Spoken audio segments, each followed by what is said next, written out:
All right, so Tiger isn't sure when he will return to competitive golf, but if his tee shots on the par 3 10th hole at Congressional on Monday were any indication, he has a ways to go. Woods hit 3 balls from a little over 100 yards away that ended up in the water. Skip, big deal or no big deal? I'm going to call this a big little deal, because what he was doing was a little deal that became a very big deal to me, in my view. And Shannon, for those who don't know golf, the sponsors wanted Tiger Woods, this is his namesake tournament, his charity, they wanted him to hit one ceremonial shot over water to this par 3 green, but they let him do it from the very front of the par 3 tees. That was, as you point out, that was a shot that measured 102 yards over water to the green. When the U.S. Open was there, they played from the back of that tee at 217 yards over water. That's a tough shot. Yes. This is one where this is a basic, easy swing wedge shot for a Tiger Woods to hit across the water. For any pro, not just Tiger Woods, for any pro should be able to do this. It's an easy swing. Okay. It's one you don't even really need to warm up for. Right. So Tiger Woods, they toss one ball out to him, and he completely missed the first one. He just, what you call, sculled it. It went halfway across the water and nosedived and splashed. Second shot, he hit it a little bit better, and it splashed just inches from the far bank. The third shot, he hit just slightly better than the second shot. But by the way, before he took that swing, you could hear him mutter to himself, "Come on, Tiger," like he was really starting to grind over it. And that was his choice to hit the third shot, and it hit the far bank and rolled back in the water.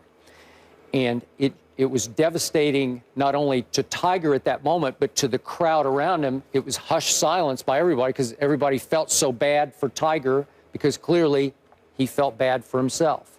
Now I'm back to where I've been on Tiger Woods.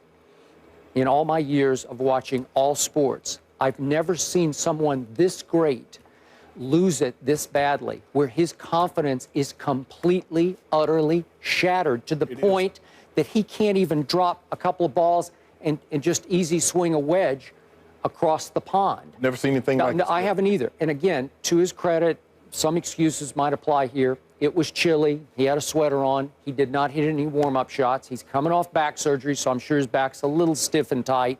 But you can almost arm swing this and hit it across 102 yards of water. And we saw him, when we last saw Tiger Woods, suffer through the chip yips, where he couldn't even chip the golf ball without sometimes sculling it completely across the green. He just lost all feel and touch. It's just in your head. No sport can create demons in your head quite like golf can create demons. And Tiger still has demons in his head, exacerbated by all of his, he's had everything. He's had Achilles and knees and shoulders, and we know all that. His body is a wreck. Obviously, his back has been an ongoing issue. But still, in all, he continues to talk about, "I'm getting better." And he reminded everybody when he was asked about, "Can you catch Jack?" "Sure, I can catch Jack. And by the way, I've already caught and passed him in regular season victories, because Tiger has, 79 to 73. He passed Jack Nicklaus in just regular tour wins. So he's clinging to that. He's stuck on 14 majors to Jack's 18. There's no way he's going to catch and pass Jack Nicklaus. I hate to say it, but I would love to see it, but we're not going to see it, because at 40, with a body that is betraying him. 55-year-old. Yeah, it's got a 55-year-old body. It's just not going to happen. He still should be, health, all things considered, he should be at the end of his prime right now at age 40. He still should be capable of being a dominant player. But what kills me about this is I have never seen a single athlete in a single sport dominate his sport any greater than Tiger owned his sport of golf. No football player, no baseball player, no basketball player, no hockey. I've never seen a tennis player. I've never seen anybody do what Tiger did for that sort of 3-year stretch in there. He was invincible. He roared, and everyone cowered around him. Everybody dropped to their knees and said, "I'm playing for second." That's how dominant a player he was. And for me to watch him hit a ceremonial shot halfway across a pond from 100 yards away is just mind-blowing and spirit-crushing, because I don't see how he's going to come back. Real quick here. So you're saying no one's dominated like him, but no one's also collapsed like him? No one. You've never seen anyone I've never in any seen sport. a great player lose it. We've seen lots of players have psychological. Chuck Knobloch couldn't Steve Sachs. I was talking about him this morning. They couldn't throw it to first base. Yep. You know, we've seen pitchers who just couldn't find home plate, but they never were very good to start with. They were just mediocre players. You remember Nick Anderson? Once he missed those free throws, that was it. He was never the same player. He was a pretty good player. Yes. He was. That's a good one. I agree. And we've seen golfers, David Duval, Ian Baker Finch. But he wasn't this great. No, they won a major championship, and then they lost it. Yep. And they couldn't drive the ball in the fairway anymore. Skip, it breaks my heart. Yep. Because it's over. It's over. He'll never resemble that guy. Can he win a tournament here or there? Probably.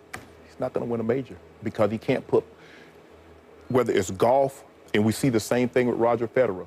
They can play great for a round or two. Federer can play great for a round, 2 rounds, 3 rounds, 4 rounds. But when he gets to the semis, when he gets to the finals, he gets blown out. Tiger can play great the first day, yuck it up the second day, play good the third day, and then he collapsed the fourth day. That's true. It's over. That's well said. That's exactly what happens. And Skip, he can't hit the ball 100 yards. He's not playing anytime soon. He's going to probably be out another year. So what athlete you know can take this kind of time off and come back? It breaks my heart because I'm not the golf aficionado. My brother loves to play the game, but I watched the game. I watched golf and I watched Tiger, and I knew how dominant he was. And it was the only time that I would watch golf was to see him. But like you said, once he got caught by Y.E. Yang, he became invincible.